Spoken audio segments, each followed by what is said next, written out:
உலகத்தில் உள்ள முஃமின்கள் ஒவ்வொரு வருடத்திலும் ஏதாவது நிலையான சில நல்ல அமல்கள் இருந்து கொண்டேதான் இருக்கும். ஈமானும் சாலிஹான அமல்களை கொண்டும் ஏவப்பட்டவர்கள் நாம். அதனால் உலகத்தில் வாழக்கூடிய முஃமின்கள் கூடுதலாகவோ குறைவாகவோ, ஆனால் ஏதாவது சில அமல்களை, சில நல்ல செயல்களை, சில நல்ல குணங்களை வாழ்க்கையில் அவர்கள் நிச்சயமாக அவர்களிடத்தில் இருக்கத்தான் செய்யும். ஆனால் மார்க்கம் நமக்கு ஒரு அதவை கற்றுத் தருகிறது. என்ன உயர்ந்த செயல்கள் நம்மிடத்தில் இருந்தாலும், எந்த உயர்ந்த குணங்கள் நம்மிடத்தில் இருந்தாலும், எப்படிப்பட்ட உயர்வான நிலைகள் நம்மிடத்தில் இருந்தாலும் கூட நம்மை பொறுத்தவரையிலே நான் ஒரு சாதாரணமானவர், என்னிடத்தில் எதுவும் இல்லை என்று எண்ணக்கூடிய இந்த இயல்புதான் ஒரு மனிதனை நிச்சயமாக உன்னதமான நிலைக்கு கொண்டு செல்லும் என்று மார்க்கம் சொல்லி காட்டுகிறார். உலகத்துல ஒரு ஆள்கிட்ட ஒரு செயல் இருக்கலாம். சில பேர் நியமமா தொழுகையில் இருக்கலாம், சில பேர் ஒவ்வொரு நாளும் ஏதாவது ஒரு சதக்கா செய்ய வேண்டும் என்று இருக்கலாம், சில பேர் ஒவ்வொரு நாளும் ரப்பின் முன்னால் கண்ணீர் வடித்து அவர்கள் அழுது ரப்பிடத்தில் கேட்கக்கூடிய துவாவை பழக்கமாக வைக்கலாம், சில பேர் தங்களுடைய வாழ்க்கையில் நியமமாக குர்ஆன் ஓதுவதை பழக்கமாக வைத்திருக்கலாம், சிலர் அல்லாஹ்வை திக்ர் செய்வதில் இன்பம் பெற்று இருக்கலாம். அதுபோல எத்தனையோ நல்ல தன்மைகள், குணங்களிலே பலர் உபகாரம் உள்ளவர்களாக இருப்பார்கள். எத்தனையோ நல்ல குணங்கள், செயல்கள் வாழ்க்கையில் பற்றி நடக்கக்கூடியவர்கள் இருப்பார்கள். ஆனால் எந்த உயர்ந்த தன்மை நம்மிடத்தில் இருந்தாலும் மார்க்கம் நமக்கு கற்றுத்தரக்கூடிய, நம்முடைய அந்தஸ்தின் உயர்வுக்கு கற்றுத்தரக்கூடிய உன்னதமான ஒரு நிலைப்பாடு என்னவென்று சொன்னால், நான் ஒரு சாதாரணமான, அவங்க என்னை விட கூடுதலா இருப்பாங்க, என்னை விட இவங்க உயர்வா இருப்பாங்க, என்னை விட இவர் அந்தஸ்து மிக்கவரா இருப்பார் என்றுதான் மற்றவர்களை எண்ண வேண்டுமே அல்லாது, நான் யாரு தெரியுமா, நான் நினைச்சால், நான் அப்படி ஆனால், என்னிடத்தில் அப்படி என்று நம்மை நாம் நம்முடைய மனதால் எண்ணிக்கொள்ளக்கூடிய அந்த எண்ணங்கள் இருக்கிறதே, நம்மை அதலவாதாரத்திற்கு கொண்டு செல்லும். கண்ணியத்திற்குரியவர்களே, ஷைத்தான் உலகத்தில் உள்ள எல்லா மனிதர்களையும் வடுகெடுக்கிறான். ஆனால் அல்லாஹ் குர்ஆன்ல சொல்றான், இன்ன கைத ஷைத்தானி கான லஈஃபா, ஷைத்தானுடைய சூழ்ச்சி ரொம்ப பலகீனமானதுங்கிறான். அவன் தான் பகிரங்கமான விரோதின்னு அல்லாஹ் குர்ஆன்லயே சொன்னான். ஆனால் ஷைத்தானுடைய சூழ்ச்சி ரொம்ப பலகீனமானது. இன்ன கைத ஷைத்தானி கான லஈஃபா, அப்ப அவன் தான் பெரிய விரோதி உங்களுக்கு அப்படின்னு சொல்லக்கூடிய அல்லாஹ், அவனுடைய அந்த சூழ்ச்சி என்பதெல்லாம் பலகீனமானதுன்னு எதை அடிப்படையா வச்சு ரப்பு சொல்றான்னா, நஃப்ஸை அடிப்படையாக கொண்டு. ஏன்னா ஷைத்தான் துன்யால எல்லாரையும் கெடுக்கிறான், ஷைத்தான் கெட்டது அவன் நஃப்ஸால. நீ யார் தெரியுமா, உன்னை அல்லாஹ் எப்படி படைச்சான் தெரியுமா, நீ எவ்வளவு இபாதத் செய்திருக்கிறாய் தெரியுமா என்று தன்னை தானே பெரிதாக கருதி கொண்டதனுடைய விளைவுதான் அவன் அழிந்தான், நாசமானான், இழிவானான் என்பது வரலாறு. கண்ணியத்திற்குரியவர்களே, நமது உயிரின் மேலான கண்மணி முஹம்மது ரசூலுல்லாஹி ஸல்லல்லாஹு அலைஹி வஸல்லம் சொல்வார்கள், ஸலாசுன் முஹ்லிகாத், 3 விஷயங்கள் உங்களை அழிவிலே கொண்டு போய் ஆழ்த்திவிடும். 3 விஷயங்கள் உங்களை அழிவிலே கொண்டு போய் ஆழ்த்திவிடும். ஸலாசுன் முஹ்லிகாத், ஒன்று கஞ்சத்தனம். இவ ஹதீஸிலே விரிவாக இருக்கிறது. கஞ்சத்தனம் என்பது உங்களை நிச்சயமாக அழிவிலே கொண்டு போய் ஆழ்த்திவிடும். அதே போல் அல்லாஹ்வுடைய ரசூல் ஸல்லல்லாஹு அலைஹி வஸல்லம் அவர்கள் சொல்லி காண்பிப்பார்கள், மனோ இச்சை, ஆசைகளும் மனோ இச்சைகளும் உங்களை கடைசியில் கேவலத்திற்கும் இழிவிற்கும் அழிவிற்கும் கொண்டு போய் ஆழ்த்திவிடும். அல்லாஹ் நம்மை பாதுகாத்தருள வேண்டும். அதனாலே கஞ்சத்தனம் என்பதும் ஆசையும் மனோ இச்சையும் உங்களை ஆழ்த்தி விடுவது போல, 3வது சொன்னார்கள், ஒரு மனிதன் தன்னை பெரிதாக கருதி கொள்வது. யாரு தன்னை ஒரு மனிதன் தன்னை பெரிதாக கருதி கொள்வது இருக்கிறதே, அவன் அழிந்து போவான், நஷ்டப்பட்டு போவான் என்று சாதிக்குல் அமீன் கண்மணி முஹம்மது ரசூலுல்லாஹி ஸல்லல்லாஹு அலைஹி வஸல்லம் சொல்லி காண்பித்தார். அருமையான பெருமக்களே, அதனால நல்ல அமல்கள் தான் செய்யணும், இஹ்லாஸா செய்யணும், அல்லாஹ்வுடைய பொருத்தத்தை நோக்கமா கொண்டிருக்கணும், எல்லா விதமான நல்ல குணங்களையும் செயல்களையும் பற்றி நடக்க வேண்டும். ஆனால் நான் சாதாரணமானவன் என்ற ஒரு எண்ணம். இந்த உலகத்துல நபிமார்களுக்கு பின்னால் அஃதலுல் பஷரி பஅதல் அன்பியா, நபிமார்களுக்கு பின்னால் உலகத்தில் ஆக சிறந்தவர்கள் சையதுனா சித்தீக்குல் அக்பர் அவர்கள். ஈடாக யார் வர முடியும் இந்த உலகத்தில்? அவர்களுக்கு ஈடாக யாரை சொல்ல முடியும்? அல்லாஹ்வுடைய ரசூலோடு கோயில் ஒன்றித்திருந்தவர்கள். அவருடைய சஹாபியத் என்பது குர்ஆனை கொண்டு ருசுப்படுத்தப்பட்டிருக்கிறது. சஹாபியான் சந்தேகப்பட்டு மறுத்தா குஃப்ர் வந்துடும் ஒரு மனிதருக்கு. அஸ்ஸாஹிபு ஃபில் கார், ஸல்லல்லாஹு அலைஹி வஸல்லமோடு குகையில இருந்த தோழர் என்று குர்ஆன் அவர்களை பற்றி சொல்லி காண்பிக்கக்கூடிய ஒரு நிலை. அருமையானவர்களே, சொர்க்கத்தை கொண்டு சோபனம் செல்லப்பட்டவர்களில் முதன்மையானவர்கள் சித்திக்குல் அக்பர் அவர்கள். எல்லா நிலையிலும் உயர்ந்த அவர்கள். ஆனா அவங்களை பத்தி ரசூலுல்லாஹ் நமக்கு சொல்றாங்க, கேளுங்க. மன் அராத அன் யன்துர இலா மையித்தின் யம்ஷி அலா வஜ்ஹில் அர்த் ஃபல்யன்துர் இலா அபீபக்கர் சித்தீக். உலகத்துல யாராவது நடந்து போகக்கூடிய மையத்தை பார்க்கணும்னு சொன்னா சித்தீக் பாருங்கன்னு சொன்னாங்க.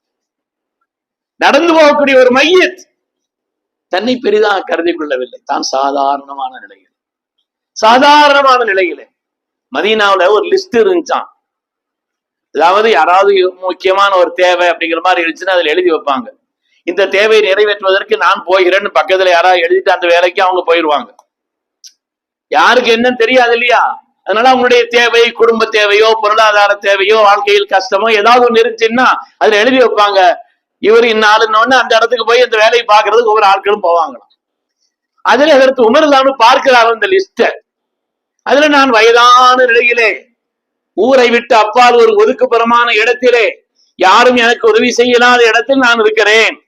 எனக்கு ஏதாவது பணிகள், தண்ணி எடுப்பது உட்பட காரியங்கள் செய்யறதுக்கெல்லாம் ஆட்கள் இல்லைன்னு இந்த ஒரு அம்மா சார்பா எழுதி வைக்கப்பட்டிருக்கு. உமர்லா தரணும், சரி போவன்னு நேரம் அங்க போனாங்க. அங்க போய் பார்த்து அவங்கள்ட்ட போய் கேட்டாங்களாம். அவங்க சொன்னாங்களாம், இல்லையே அதுக்கு ஒன்னா ஆள் வந்து கரெக்டா நடந்துகிட்டே இருக்குது அப்படின்னு சொன்னாங்களாம். அந்த இடம் காலியா இல்லாம இருக்குதுன்னாங்களாம். அந்த இடம் காலியா இருக்குது. எனக்கு அதெல்லாம் தெரியாது, நான் வயது முதிர்ந்த நிலையில இருக்கிறேன். ஆனா இங்க வந்து ஒரு ஆள் அந்த வேலையை கரெக்டா செய்துட்டு இருக்கிறாங்க. எப்போ வருவாங்க? காலையில வருவாங்க. சரி பாத்துருவோம், யாருன்னு பாத்துருவோம் அப்படின்னு உமர்லா தரணும் காலையில போய் நின்று அதை பாக்குறதுக்காண்டி போனா ஒண்ணும் தெரியல இவங்களுக்கு. போய் கேட்டாங்க, அவர் அப்பறே வந்துட்டு போயிட்டாருன்ட்டாங்களாம். அப்பதே வந்துட்டு போயிட்டாருன்னு சொன்னாங்க. என்னடா இது? அதுக்கு முன்னால தஹஜ்ஜுத் நேரத்துக்கு போய் பார்த்தாங்க. அப்ப அந்த அம்மா அப்படி சொல்லிட்டு அவங்க வந்துட்டு போயிட்டாங்களே. கடைசியில் ஒண்ணு ராத்திரி பூரங்க இருந்து என்ன நடக்குது, யார் வர்றா பார்த்தே ஆகணும். உமர்தானும் தங்கி இருந்தார்கள். தங்கி இருந்து பார்த்தால் சையதுனா அபூபக்கர் சித்தீக் ரலியல்லாஹு தஆலா அவர்கள் வந்து இந்த வீட்டை கூட்டி சுத்தம் பண்ணி தண்ணி எடுத்து வச்சு எல்லாத்தையும் எடுத்துட்டு சத்தம் இல்லாம போயிட்டாங்க. வயது முதிர்ந்த நிலையில் அவர்களுக்கு இவங்க நாட்டினுடைய ஜனாதிபதி என்று கூட தெரியாது. எந்த ஒரு காரியத்தை வெளிப்படுத்தாத அப்படிப்பட்ட ஒரு பரிசுத்தத்திற்கு உருவான அதுல சித்தீக்குல் அக்பரை ஸல்லல்லாஹு அலைஹி வஸல்லம் சொல்வார்கள், உலகத்தில் யாராவது ஒரு மையத்து நடந்து போவதுன்னு பார்க்கணும்னா சித்தீக்குல் அக்பர் எவ்வளவு பணிவு பெருமக்கள். தன்னை பற்றி ஒரு சாதாரண நிலை, ஆனால் அவர்களை பற்றி குர்ஆன் ஆயத்து எத்தனை இறங்கி இருக்கிறது, அவர்களை பற்றி ஸல்லல்லாஹு அலைஹி வஸல்லம் என்னவெல்லாம் சொல்லி இருக்கிறார். இன்று நம்முடைய நிலை அந்த பெருமக்களோடு ஒப்பிடும் பொழுது எப்படி இருக்குதுன்னு யோசிக்க தாழ்த்தி கொண்டால் நம்ம உயர்வோம், அது வேற விஷயம். உமர்லா தஆலா தஹஜ்ஜுத்ல அழுது துஆ செய்த துஆக்கள் ஒன்று வருகிறது, அல்லாஹும்ம ஜஅல் ஃபீ ஐனி ஸகீரா வ ஃபீ அயுனின் நாஸி கபீரா. யா அல்லாஹ், என்னுடைய பார்வையில என்ன சாதாரணமாக்கு ரப்பே, என்னுடைய பார்வையில என்னை சாதாரணமாக்கு, மக்களுடைய பார்வையில் என்னை கண்ணியமாக்கு, மக்களுடைய பார்வையில் என்னை பெரியவனா காட்டு. ஆனா நான் என்னை பொறுத்து என்னுடைய அமல்களை கொண்டோ குணங்களை கொண்டோ செயல்களை கொண்டோ என்னை நானே பெரிதாக கருதி கொள்ளக்கூடிய நிலையிலிருந்து பாதுகாத்தரல வேண்டும் என்று சய்யிதுனா உமர் இப்னு கத்தாப் ரலியல்லாஹு தஆலா துஆ ஓதியிருக்கிறாங்கன்னா, அருமையானவர்களை வாழ்க்கையில் எவ்வளவு பெரிய ஒரு பாடத்தை அந்த பெருமக்கள் நமக்கு சொல்லித் தருகிறார். அவங்க எல்லாம் வாழ்க்கையில் குறைந்து போனவர்களா? வாழ்க்கையில் அவர்கள் எல்லா நிலையிலும் உயர்ந்தவர்கள். காலமிந்தா இந்த உலகத்திலே ஹிதாயத்தின் முன்னோடிகள். அவர்களை போல் ஈமான் கொண்டால், அவர்களை போல் அவர்களை போல் ஈமான் கொண்டால் நீங்க ஹிதாயத்தினுடைய முழுமை என்று அல்லாஹ் சொல்லக்கூடிய அளவிற்கு அப்படி ஹிதாயத்தின் கேந்திரங்களாக, ஈமானுடைய உருவகங்களாக, வாழ்க்கையின் நல்ல முன்னோடிகளாக, தன்னுடைய நபியின் தோழர்களாக அல்லாஹ் தஆலா ஆக்கி கொடுத்த நன்மக்கள் அந்த பெருமக்கள். அவருடைய வாழ்க்கையில் நமக்கு பெரிய பாடம். அதை கற்றுக் கொடுத்தவர்கள் கண்மணி முஹம்மது ரசூலுல்லாஹி ஸல்லல்லாஹு அலைஹி வஸல்லம். பத்ர் யுத்தம் ரொம்ப குறைந்த அளவிற்குத்தான் வாகனங்கள் பொருள்கள் எல்லாம் இருந்தது. 3 பேருக்கு ஒரு ஒட்டகம் என்று பிரித்து வைத்திருந்தார்கள். ஸல்லல்லாஹு அலைஹி வஸல்லம் அலி ரலியல்லாஹு தஆலா இன்னொரு சஹாபி 3 பேரும் சேர்ந்து ஒரு ஒட்டகம். கொஞ்ச நேரம் நீங்க மேலே ஏறி வரணும், அப்புறம் நான் கீழே இறங்கிடுவேன், அப்புறம் நீங்க 2 பேரும் மேலே ஏறுங்க, ஒரு ஆள் கீழே இறங்கிடுவேன். இப்படி மாறி மாறி, ஒட்டகத்துக்கு வேதனை இருக்கக்கூடாது, நடக்கிறவங்களும் முழுசா சிரமப்படக்கூடாதுங்கிறதுக்காக மாறி மாறி பயணம் செய்யணும், கொஞ்ச நேரம் கீழே நடந்து வரணும். ஸல்லல்லாஹு அலைஹி வஸல்லம் நடந்து வர்ற கட்டத்துல அந்த 2 பேரும் சொன்னாங்களா, நாயகமே நீங்க நடந்து வர வேண்டாம், நீங்க இருங்க, நாங்க வேணா ஆளாளுக்கு மாத்தி மாத்தி கீழே இறங்கி மேல ஏறி அப்படி வேணா வர்றோம். ஸல்லல்லாஹு சொன்னாங்களா, மா அன்துமா பி அக்வா மின்னி, நீங்க 2 பேரும் என்னை விட பலசாலியான ஆளும் இல்ல, அல்லாஹ்வுடைய புறத்திலிருந்து கிடைக்கக்கூடிய கூலியை விட்டும் தேவையற்றவனும் அல்ல. நான் அல்லாஹ்விடத்திலிருந்து கிடைக்கக்கூடிய கூலி இன்னும் கூலிலாம் வேண்டாம், அப்படி உள்ள நிலையில் உள்ள ஆளும் இல்லை. உங்களை விட கூலியின் தேட்டம் உள்ளவன் நான், உங்களை விட வலுவானவன் நான். அதனால இதை விட்டுக் கொடுக்க முடியாதுன்னு சொன்னாங்க. நான் கீழே இறங்கி நடக்கிற நேரத்தில் கீழே இறங்கி நடப்பேன்னு சொன்னான். இப்படி எல்லா உயர்நிலையில் இருந்தாலும் கூட தன்னை சாதாரணமாக, தன்னுடைய நப்சிடத்தில் சாதாரணமாக கருதக்கூடிய ஒரு பண்பு மூமினிடத்தில் வந்தது என்று சொன்னால் நிச்சயமாக உயர்வடைவார். வாழ்க்கையில் நஷ்டப்பட்டவர்கள் எல்லாம் தன்னை பற்றி பெருமிதமான அளவுக்கு மீறிய தன்னை பற்றி அந்த எண்ணங்கள் தான் அவர்களை கீழ்நிலையில் ஆக்கியது என்பதை பார்க்கிறது. ஒரு யுத்தத்துக்கு போயிட்டு வரும் பொழுது மகத்தான வெற்றி, உமர் ரலியல்லாஹு தஆலா காலம் பெரிய வெற்றி, ஏராளமான கனிமத்தினுடைய பொருள்கள். உமர் ரலியல்லாஹு தஆலா எல்லாரையும் பள்ளி கூப்பிட்டாங்க, எல்லாரும் வந்தாங்க, பக்கத்துல வாங்க, எல்லாரையும் நெருங்கி உட்கார சொல்லி அவங்க சொன்னாங்கன்னா, காய்ந்த ரொட்டி துண்டுகளையும் பேரித்தம்படங்களையும் சாப்பிட்டு வாழ்ந்த சாதாரணமானவன் இந்த உமர். சரி போயிட்டு வாங்கன்ட்டாங்க. என்னங்க எல்லாரையும் கூப்பிட்டு எதுவும் செய்தி சொல்வேன்னு பார்த்தா ஒன்னும் சொல்லலையாங்க. பலவிதமான பல புறங்களில் இருந்து வெற்றியும் மகத்தான கனிமத்தும் ஏராளமான நிலைகள் வரும் பொழுது உமருடைய உள்ளத்தில் இப்படிப்பட்ட எண்ணங்கள் வந்து விடக்கூடாது என்பதற்காக பழைய காலத்தை நான் நினைத்து பார்க்கிறேன், நான் ஒரு சாதாரணமானவன் என்று சொன்னார். அப்படிப்பட்ட எண்ணங்களை வளர்த்து கொள்ளக்கூடிய காரியங்களை உருவாக்கினார். அருமையானவர்களே, ரப்பினுடைய நெருக்கத்தை பெறுவதற்கு எல்லா சஹாபிகளுடைய வாழ்க்கையிலும் இருக்கிறது. ஒரு ஆள் வெளியூர்ல இருந்து வந்தார் மதீனாவுக்கு, அலி ரலியல்லாஹு தஆலா சந்திக்கிறாங்க. அண்ணன் நீங்க யாருன்னு கேட்டாங்களா, அலிலான்னு பார்த்து அவருக்கு தெரியல, அலிலான்னு பார்த்து நீங்க யாருன்னு கேட்டாங்களாம். அதற்கு அலி இப்னு அபீ தாலிப் ரலியல்லாஹு தஆலா சொன்னாங்களா, மான இல்லாம் நல் முஸ்லிம், நான் ஒரு முஸ்லீம் அப்படின்னாங்க. நான் ஒரு முஸ்லீம், நம்மள்ட்ட நீ யாருன்னு என்ன தெரியாதா, என்ன தெரியாதான் பெரிய பட்டியல் போட்டுருவோம். சொன்னாங்களா, மான இல்லாம் நல் முஸ்லிம், நான் ஒரு முஸ்லீம் சொன்ன. தன்னை பற்றிய சாதாரண அதை கூட பெருமையா நினைக்கல, ஓ நம்மள ரொம்ப பணிவாகிக்கிட்டோம் அப்படின்னு கூட பெருமையா நினைக்கல. தன்னை சாதாரணமாக கருதக்கூடிய இந்த நிலை மற்றவருடைய கண்களிலே கண்ணியமான நிலையிலே அல்லாஹ்வுடைய பார்வையில் அவனுடைய பொருத்தத்தை பெற்றக்கூடிய நிலையில் ஆக்க வேண்டும் என்றெல்லாம் ஹதீஸில் துஆக்கள் வந்திருக்கிறது. ஆனால் தன்னை பொறுத்து நம்முடைய உள்ளத்தில், இது யாருக்கும் வெளியில தெரியாது, மனதால் உள்ள ஒரு காரியம். நம்முடைய உள்ளத்தை பொறுத்தவரையிலே நான் ஒரு சாதாரணமான நிலையில் உள்ளவன் தான் என்ற ஒரு எண்ணம் இருக்கிறதே, அதுதான் நம்மை மேன்மைப்படுத்தி காட்டும் என்று மார்க்கம் நமக்கு சொல்லி காண்பிக்கிறது. முதிர்ந்த கதிர்கள், விளைந்த பழங்கள் தலை சாய்ப்பதை போல, முதிர்ந்த கதிர்கள் அதுவரை மேலே ஏறி நிற்கும், அது கனமாகிவிட்டால் தலை கவிழ்ந்து விடும். வாழை குடை தள்ளிவிட்டால் கீழே தாழ்ந்து விடும். அது மாதிரி ஒரு பக்குவமான நிலை என்று சொன்னால் நமக்கு எல்லா விதமான உயர்வுகளும் வருகின்ற நேரத்தில் நம்மை சாதாரணமாக காட்டிக்கொள்ளக்கூடிய, எண்ணிக்கொள்ளக்கூடிய ஒரு நிலை என்பதுதான் வாழ்க்கையில் நிச்சயமாக நம்முடைய தீனியான உயர்வுக்கு காரணம் என்பதை மார்க்கம் நமக்கு சொல்லி காண்பிக்கிறது. கண்ணியமானவர்களே, நம்முடைய உள்ளத்துல நம்மளை பற்றி சாதாரணமா நினைக்கிறதுக்கு என்ன செய்யணும்? சாதாரணமான ஒரு நிலை நம்முடைய உள்ளத்தில் நம்மை பற்றி சாதாரணமா நினைக்கிறோம்னா அதுக்கு என்ன செய்யணும்? சில விதமான பயிற்சிகள் பெருமக்கள் நிறைய சொல்லுவாங்க.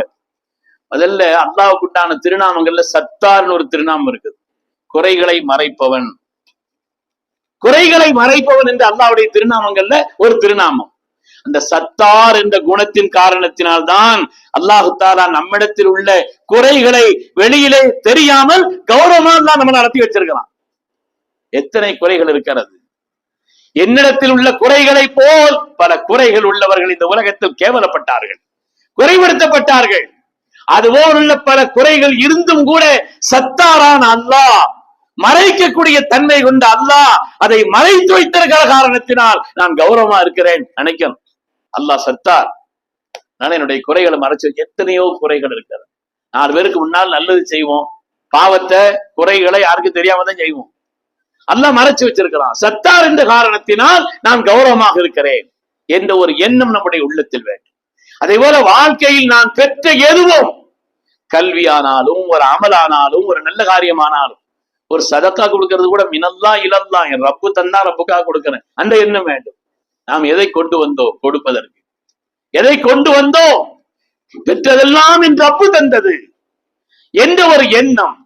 அந்த ஒரு எண்ணம் மனதில் இருக்குமானால் நான் பெற்ற எது உயர்வோம், அது வேலைகளாகட்டும், பணிகளாகட்டும், கல்வியாகட்டும், இபாதத்தாகட்டும், எந்த ஒரு காரியமாகட்டும், வாழ்க்கையில் நான் பெற்ற எதுவுமே என் ரப்பு தந்தது என்ற எண்ணம் இருக்குமானால் இந்த தன்மை வரும்னு சொல்லலாம்.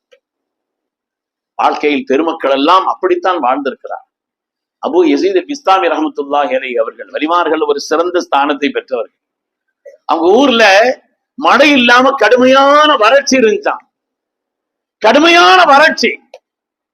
பல்வேறு நிலைகளிலே முயற்சி செய்தும் கூட வறட்சியினுடைய தன்மை மாறக்கூடிய நிலையில இல்லை. அபு யஸீத் பிஸ்தாமி நினைச்சாங்களா, நீ ஊர்ல இருக்கிறதுனாலதான் மழை பெய்ய மாட்டேங்குது, நீ ஊர்ல இருக்கிறதுனாலதான் இந்த மழை பெய்யல, சும்மா பேருக்கு சொல்லல, ஊரை விட்டு காலி பண்ணி போயிட்டாங்க. ஊரை காலி பண்ணி இந்த ஊர் செழிப்பா இருக்கட்டும், என்ன போல பாவிகள் இருக்கிற காரணத்தினால்தான் இப்படி இருக்கிறதோ என்று அவர்கள் போனார்கள். வாழ்க்கையிலே ஒரு சாதாரண விலாயத்திலிருந்து அபுதால் என்ற ஒரு உயர்ந்த அந்தஸ்திற்கு அவர்கள் ஆனதற்கு இந்த எண்ணம் தான் காரணம்னு சொல்லுவாங்க. வாழ்க்கையிலே வலிமாவுடைய தர்ஜாவில் அபுதால்கள் என்பது உலகத்துல ரொம்ப கம்மியான பேரு தான். அந்த அபுதால்களில் ஒருவராக அதற்கு அபு யஸீத் பிஸ்தாமி ரஹ்மத்துல்லாஹி மாறியதற்கான காரணமாக பெருமக்கள் இதை சொல்வார். பெருமையான பெருமக்களே, கண்ணியமானவர்களே, வாழ்க்கையிலே உயர்ந்த நல்ல அமல்களை அல்லாஹ்வுடைய பொருத்தத்தை நாடி இஹ்லாஸான முறையிலே செய்ய வேண்டும். நல்ல காரியங்களை செய்வது, உயர்ந்த குணங்களை பற்றி நடப்பது எல்லாம் அவசியம். ஆனால் எந்த காரியத்தை செய்தாலும் வெளியிலே பெருமைக்காக நான் யார் தெரியுமா என்பது போல் அதை சொல்லி காட்டக்கூடிய ஒரு நிலையோ, மற்றவர்களுக்கு அதை பற்றி விளம்பி காட்டக்கூடிய ஒரு நிலையோ இல்லாமல் நான் சாதாரணமாக, எத்தனையோ பேர் என்னை விட ஒரு அந்தஸ்து மிக்கவர்களாக உயர்வானவர்களாக, சின்ன பிள்ளைகளை பார்த்தா பாவம், நான் வாழ்க்கையில ஒரு வயசாயிட்டானா சின்ன பிள்ளைங்க பாவம் செய்யாதவர்கள் என்று என்ன வேண்டும். நம்மை விட வயதானவர்களை பார்த்தால் என்னை விட கூடுதலான எத்தனை அமல்களை அவர்களை செய்திருப்பார்கள் என்று என்ன வேண்டும்.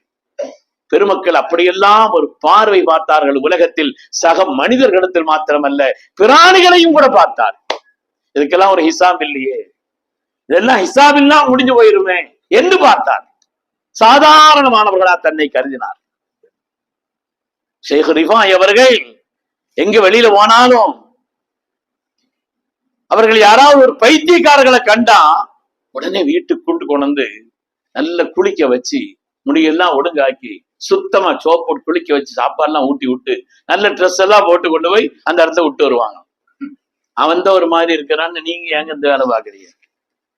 அவன் தான் கொஞ்ச நேரத்துல 5 நிமிஷம் தட்டை அழுக்காக்கிடுவான், ஒரு மாதிரி லெவல்ல போறான். அவனுக்கு நீங்க கூட்டு கொண்டு வந்து சுத்தமா இது பண்ணா அவனுக்கு என்ன தெரியும் சொன்னான். நான் அவரை பார்ப்பது அந்த கண்ணோட்டத்தில் இல்ல. கியாமத்துல அல்லாஹ் தஆலா ஹிசாப் யாருக்குன்னா, யாருக்கு புத்தி கொடுத்தானோ அவங்களுக்கு தான். இவங்கெல்லாம் ஹிசாப் இல்லாமல் சொர்க்கம் செல்லக்கூடியவர்கள் என்ன சொன்னாங்க. சுப்ஹானல்லாஹ், என்ன பார்வை அது! ஹிசாப் இல்லாமல், கேள்வி கணக்கு இல்லாமல் சொர்க்கம் செல்பவர்கள் என்று பார்த்தார். கண்ணியமானவர்கள், அதனால இந்த உலகத்திலே நாம் அல்லாஹ்விடத்தில் உயர்ந்தவர்களாக ஆக வேண்டும் என்று சொன்னால் நம்மை சாதாரணமானவர்களாக நல்ல அமல்கள் செய்ய வேண்டும், உயர்ந்த காரியத்தை செய்ய வேண்டும். அல்லாஹ் நமக்கு தந்திருக்கக்கூடிய தரத்திற்கும் நம்முடைய நிலைகளுக்கும் ஏற்ப நல்ல காரியங்களை செய்யணும். ஆனால் அவைகளெல்லாம் என் ரப்பு தந்தது, என் ரப்பின் அருளால் என்ற ஒரு எண்ணத்தோடு நம்மை சாதாரணமாக கருதி கொண்டால் அல்லாஹ் நம்முடைய தரஜாக்களை உயர்த்துவான் என்பது சந்தேகம் இல்லை. அல்லாஹ் தஆலா அப்படிப்பட்ட ஈமானிய குணங்களை நமக்கு தந்தருள்வானா. அல்லாஹ்வுக்கு பொருத்தமான நல்ல அமல்களை இஹ்லாசுடன் அவனுடைய அன்பை நோக்கமாக கொண்டும் அதிகம் அதிகம் செய்யக்கூடிய உயர்ந்த பக்குவத்தையும் பாக்கியத்தையும் தந்தருள்வானா. நம்முடைய நஃப்ஸிடத்தில் நம்மை சாதாரணமானவர்களாக, மற்றவருடைய பார்வையில் நம்மை கண்ணியமானவர்களாக, அல்லாஹ்வுடைய கண்ணோட்டத்தில் அவனுடைய பொருத்தத்தை பெற்றவர்களாக அல்லாஹ் நம் எல்லோரையும் ஆக்கி அருள் புரிவானாக. ஆமீன் ஆமீன் யா ரப்பல் ஆலமீன். வ ஆகிரு தஅவானா அனில் ஹம்துலில்லாஹி ரப்பில் ஆலமீன். அஸ்ஸலாமு அலைக்கும்.